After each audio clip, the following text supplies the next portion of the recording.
traffic major capture to zong te ke be le ko le wina chuan baki the group le kha kan chun jom le do na a episode 1 2 3 4 le en lo ho tan khan inge playlist ka sim vek to in ven phut do ni ile en lo chun mo second na ka da hai in en nge ni tu second na ka da ni chu cái mani trong về nghe mi zo trong nghe in cái man ka let ve ka in lo en ve do ni three le phone na ka thim ka nghe ka o kha chelu tu ka mi ka thei lo ko wa ka o in zo tie lo kha mi lo kha thim do ni ka lo me o chuanin mu nam te takin lo en do ni ole sing in kan na chuan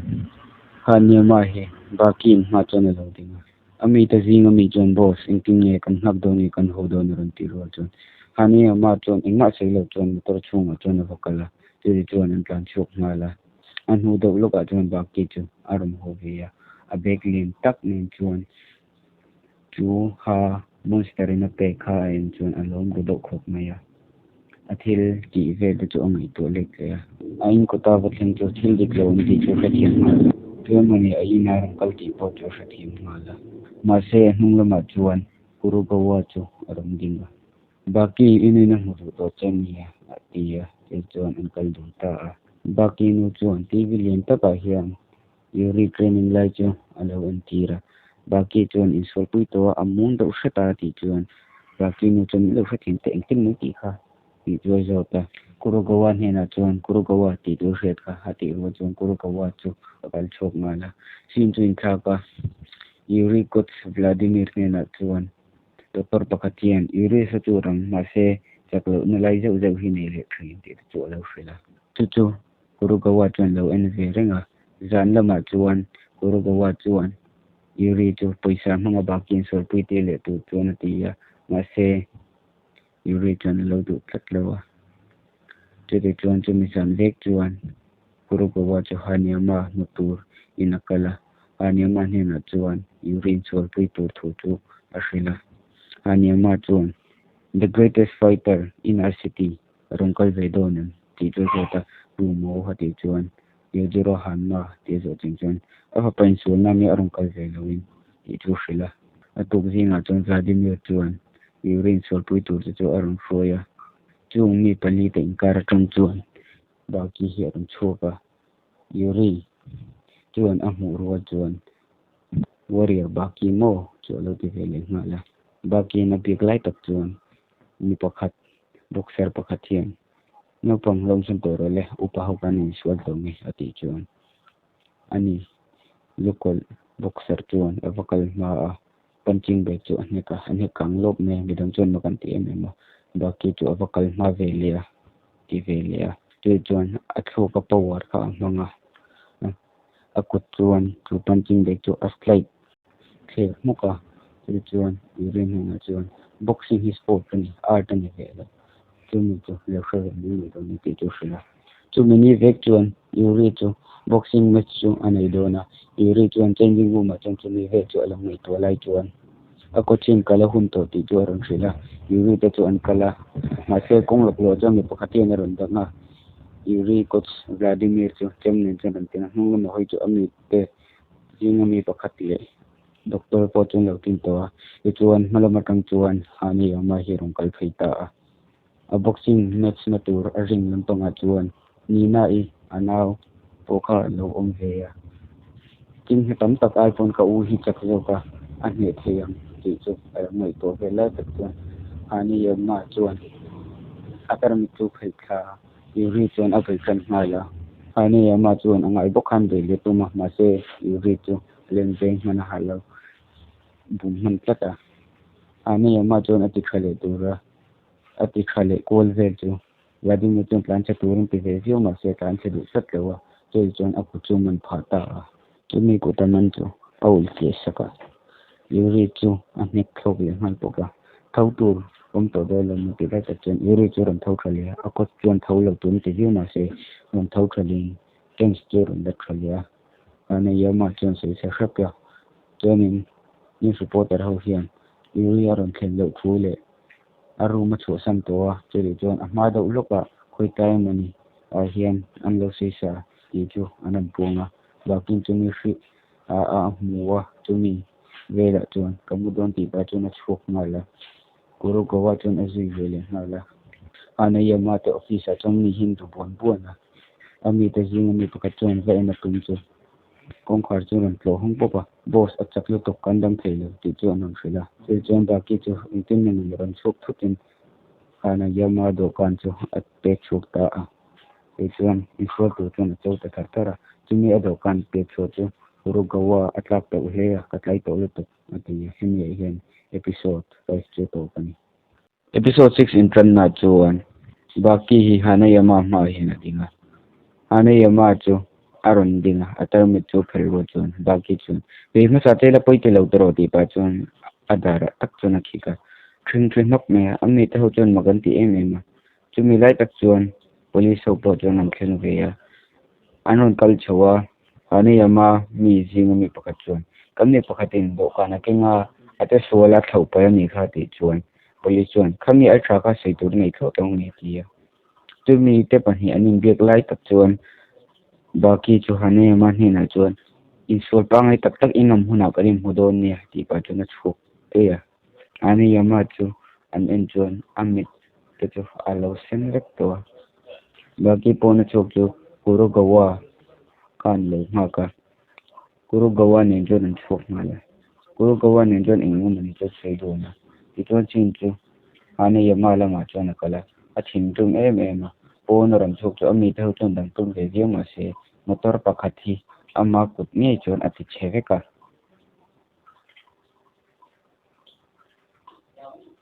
sin danga chuan yuri hi akut ati te saklai chu a sha chuk zoka mumang chatak ani chu lo nia au nau nu po chu sira chuan le thu kha mumang ngai buk kha mi ati ya em lai tak chuan yuri manager hi ron lu ta yuri manager chuan ar kom khum pak waka katel lo chuan eng mai ni lo ka umi mai ni kha aron ti ve lai tak chuan au nau nu chuan an chan tumin moi mapro mang sual ati chuan ama chu amana yuri chuan chan tum ma se akut ngat em awang chu na te thei lo ma se chu pa chu baki chuan abenga chuan ron to sak thuta ibeng hi pot khatai la intin ni on mang ati chuan chu pa chuan khong itakin ti so ati ya chu chuan baki chuan yuri manager chu ape chuk chun jam hala ilesha khopang ti pa chuan chu pa chu chuka yuri chuan baki ne chuan ke chu ka boxing career hi atop ti hian ka kutat li nu tang khan atia chu chuan engeng mani chuan sei du na chin danga chuan indian tak mai mai che pakhat hi ti hi lo the kola chu ta chuan motor pakhat hi ron thlenga chu ta tang chuan hane yama le ami ta jing mi pakhat kha ron thlenga hane yama chuan chu pa chu lom tu chuan ti ya chu di chuan chu nu pon lom nu khan hane yama chu shol lu ta pi ifa parong kal ti ashila chu chuan hane yama chu avaluta anu mu chuan a khongai em an memory anno panglai athil anu bula nei ber athil shriat chu angai to leta a perfume mang chun chang rose perfume ani thu chu a hra chuka chumi a pangpar tempo chu rosania ani chuan a potri muka a kota chuan a ti chu so chuka anu chu avania ti chuan pona chuan a chuk lia ami te hi ngai pakhat chuan boss engpia kan ti don ati chuan baki hanma athi don khapa kha athi don chu tia baki le yuri le mai hian chin chu kal lia baki chuan ni chuan te han recover la kanin so le don ni chung ka chak to nge eng ti ka sila che atia yuri chuan nia I chak lo po hi lom do thau to ro atia baki chuan lom do thawe kem te chuan ti chu lo sila sin dot le chuan kuru gawa hian baki nu hi chankin ve chu lo sila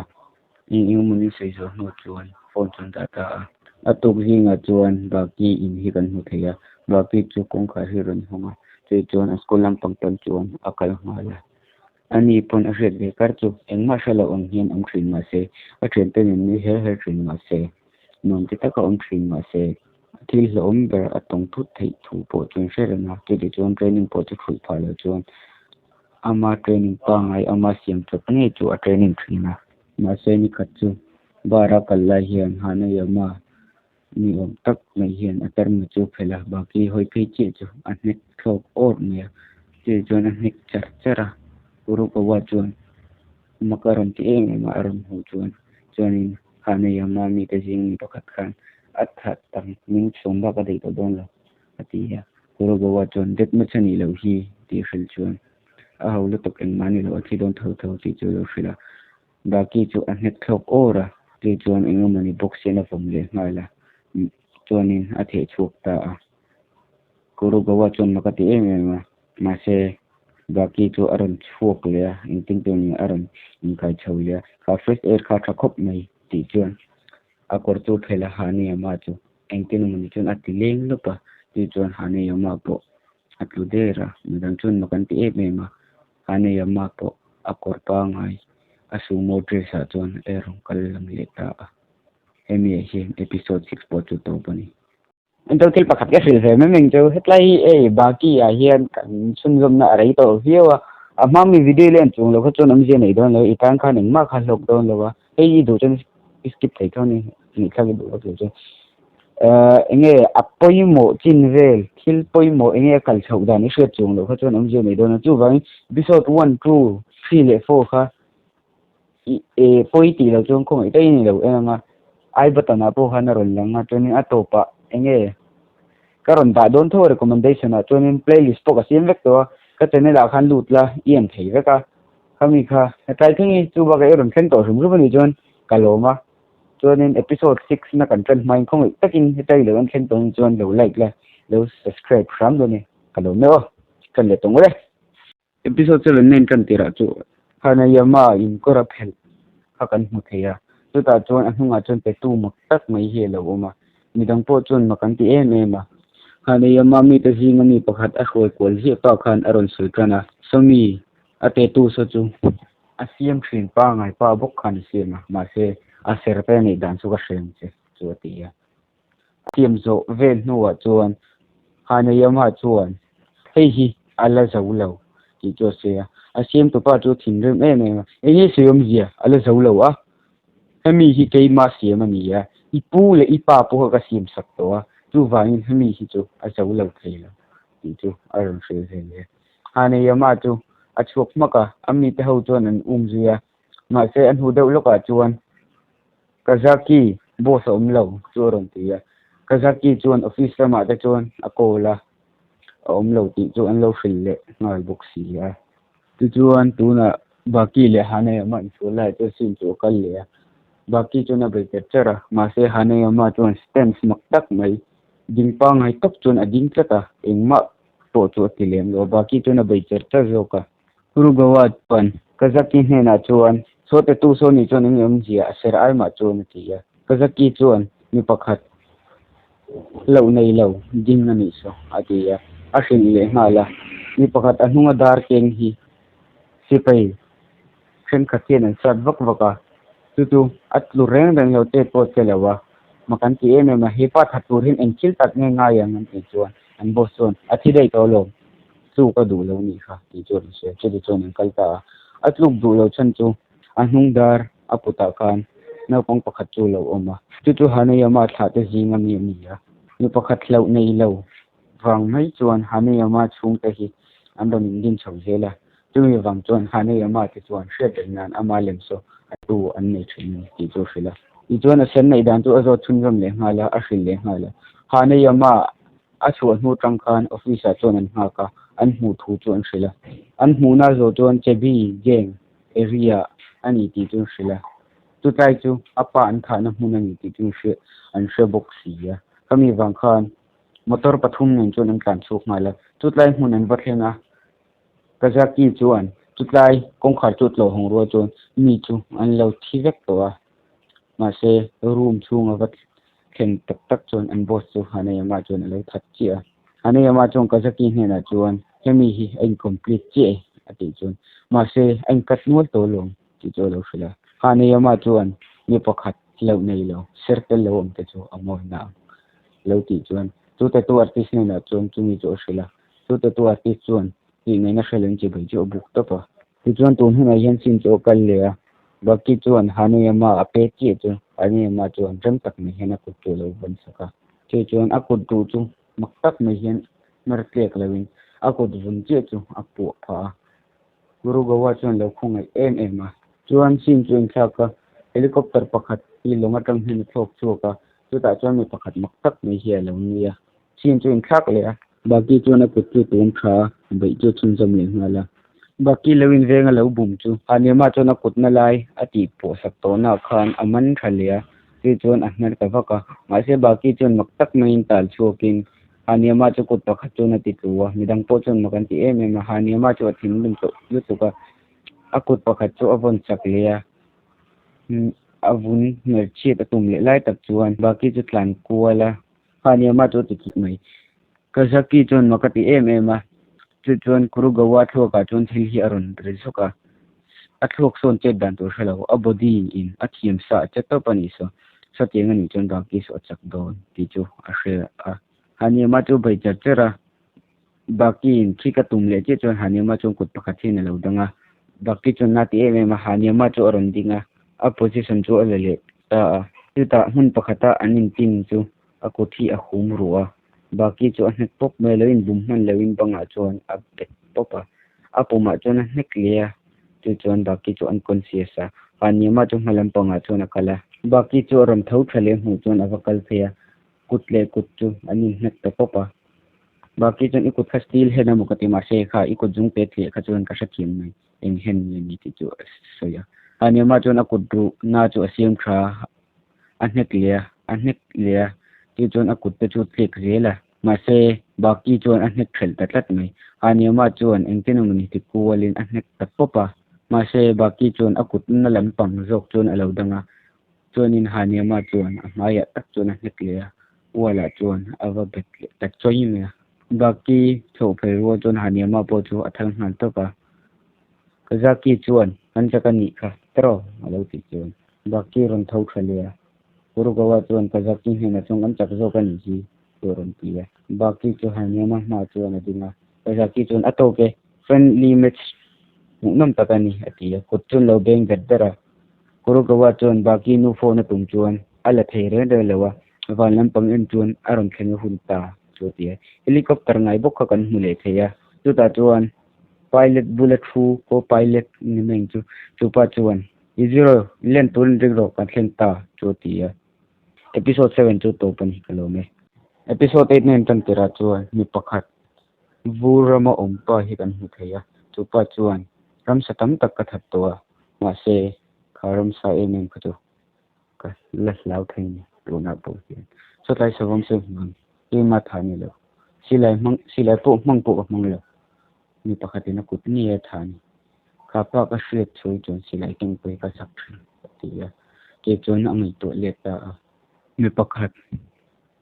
savam lian tak mai lampang pana tlan thei chu kan hu theya chu pa chuan savam chu apuma chuan a hnik sak to pa ma chuan het le savam chuan akor chu a ham khle saka akor chuan phelta a chuan savam chu a nu do lo ka chuan a hnek chun jung hala chu pa chuan a savam tha po kha lak po le lo training nan nei nge time pass na tura ati mai mai am chu ti chu shida kha pa kha or halawa kal phei kan anu ha kam thia ram hoi ni anu kha demon back chu tia chu chuan zero to helicopter kam chun azung tha captain chu kai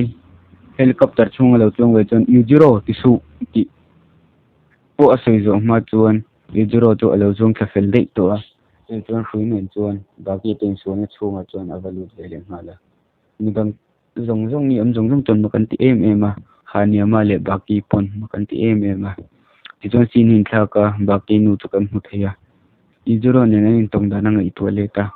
zero chu in suan mun pakhata hian atonga chutaya chuan zero ne hian an le nei lowa baki nu po hian pasal pa ngai takin na nei le ya ma se ni khat boxing ring vela party na mun yen taka kal chuan baki nu pasal ni lai mek chuan zero omme ne lai chu so pina vale saka asu chu chuan zero thinung chuan baki nu chu achut mi a chu pa thinung vai le chuan zero chu chem te nin chuan tha tuma ma se zero chuan lein bumin ring chunga chuan luta baki nu chuan a pasal ni lai mek ro pu dang tumin kal su tisan umti mai mero a hau ni chu ti ya chu ti chuan chu pa thlen pa chuan ke ma anin so pui ni ti ya ma se yi zero chuan ke pakhat che chuan alo phui sang hai pa sin chin kha ka baki nu te in lam panga chuan alam thea bodika tam tak te nen chuan an aina baki nu pasal lai zo chuan alo vin lai tak chuan yi zero hi ron lu thu kanang malam chu chin ka rong kal ti ya baki nu pasal chuan sa ma te chuan security ko tu chuan phone chu ava pan nang mala tu ma chu kal then on lo chan chu yi zero kan ron lu mai na lo khui thawat to yi zero baki nu bek lai tak chuan pistol chuan hun to tren tina ma se yi zero chuan ngong chu are click ni me chu chuan baki nu chu police ron jot fia in ok humanity ashela yi zero chu lo ma chu chuan sin him thaka yi zero no chu baki nu chu sorry baki nu chu alo rai to ti chu ang sa thiama amma ko chuan are lu chuan ka fa pa hi sataka yi zero ni thei to ra kain ko lama chu ti ya chu ti chuan tun huna hian sin chu kal le ani amma chuan hi ma hi fighter chakver chuan ki pat chuan aten chu la yi zero chuan asai chachun jom charchara kazaki chuan daktu ve jeng ma se yi zero chu ava bai li shama ma se hane amma chu okay chu ate le saka chu chuan sa taka chu na pe thaya yi zero chu vakang hai len akut pakhat chuan hane ma chu achoi kanga hane ma chuan amos tak group fung chuan akut bun chu ti po le tum chu athei tareng rei lo me chu chuan yi zero chuan hane ma chu akut pakhat chuan apai len lo pa puro gawale kazaki chuan mo me te chuan ti hane ma chu yi zero chuan apek sok le lo pa baki chuan hane ma chan tum chuan ara plan thaya ase yi zero chuan lo pen sok lo pa kazaki chuan an be pin chu hane ma chuan angai lo ke man ti le to na ti chu chuan ke thiak chung chuan ading le a hane ma ding chu yi zero chuan va nek le popa chu chuan atin te jingami kazaki chuan ava boisom hala chu mi to pan hi tluk nu chuan yi zero chu akala in lam panga chuan in engami chu chuan in lam panga chuan baki nu chuan alo nu chuan lo me ma alo ko hala nang ma te hun tu chi in nang ma he thei to che in baki ka train ti shata che ti zo shila chu chuan sin twin kha ka baki chu an school chunga chuan alo dinga episode 8 chu to tani kalome baki episode 9 na hin kalo lo ma tleo sin in tran na chuan baki nu in lam pang he langa chumi ya chuan baki nu emi chu alo ni vak vaka baki chuan ani je thak lo thu te hril nu chuan ka ti pa chu asile nu nga te min training ti vak no pang pangai anga om ve mai ka du sin ti te hril chuan anu chuan ipa hne thei turin a khaber ni turin ka train che ani ipa I hne lo chuan a khaber ni thei don lo chumi wang chu ka train che ni ti chu hrila chu ti chuan anu vakal phei chu letter pakhat hi aron pe ya baki chuan aron thon tu em chuan hane yama chu lo ni hane yama chuan hospital a mu tu chuan ati ya akal ngala hane yama chu aru zong do tho chu lo tle ka ipa ne thei turin in train ang che ti chu lo hrila itang ka tiang alo ti ya baki chuan sin chin kha ka yi zero hi khoi tlai ram hnuai tanga mani hian aron kal chhawa thil pakhati aron hnu ka chu engdang ni lein monster kha ani ya sin do tle chuan baki chu a routine pa ngai angin excel la tu chuan ala in ring le ta a excel lak lai tak chuan anu te po anu le kuru gawa chuan an lo ena kuru gawa chuan a training na sat ye chu hrila baki nu chuan kal tong atok to chu ti ya an kal chu no do lok chuan sawa chu an ron thok sup a ti chuan nung loka chuan yi zero thi aron lang ve le thil pakhati aron teng phaya baki chu ahong a hmu ti chuan chu engdang ni len kha monster kha ni baki chung ka thin pa ni sin ti pa chuan yi zero tu bai tuma yi zero chuan chumi chu ama lampang a chuan va pai phain alo tlo sia a baki mi ta chuan a thil per vel chu aluta nang mi sual yi zero tí na áo vắc à bà kia thiên đơn tục cho ni zero cho ở bảy chặt ra ni zero cho cả hoa che năng hi các thuyền pa mình thả sakani cho tí à chú ta ka monster ha ka alla char phule ngala a thiên đơn em mà ni zero cho ni e sai ka di min ho tur ni min huwa tí thei ngai su tí pa cho na kalta baki chun ka huwa che ti chun au vaka chu di chun khoi lai li bu le mun hian lo thuwa chu monster ha ve chu alo ena athil soi monster ne na aluru apek let la ya pa ina lak sak thu le poya ti zia thu tu chu ashila tu mi angai to zo chun chu ha aken khom chu aka chunga chu na da lu ta a thre soma alim ta dei me chu inu de lu ka chun hunga chun kha kapte ni zero rong foi tu pa kha kan hu thaya baki chun hu chun bakate me ma chu pa chun baki chu khoi tai munai emoni hian a hroya chu captain sipai captain pa chun ni zero in ai so pui du thu che asaya ati chun baki chun pika ngeom in so pui ngai ka du e than thui ti to ngai ka du ati captain chun ila nau pang tu ani ang monster hlau nei lo na tur thei lo ang maya om chu ne chu chun experiencing mo atia baki chun experience chu du ati ro chun chamte chu alam pang chu ava vom phai ngala ma se baki chun lo bon man ki tia training ground ka sim sak chen ka hoi na che training don ya tia chong khoi tlai mun muni hian hoya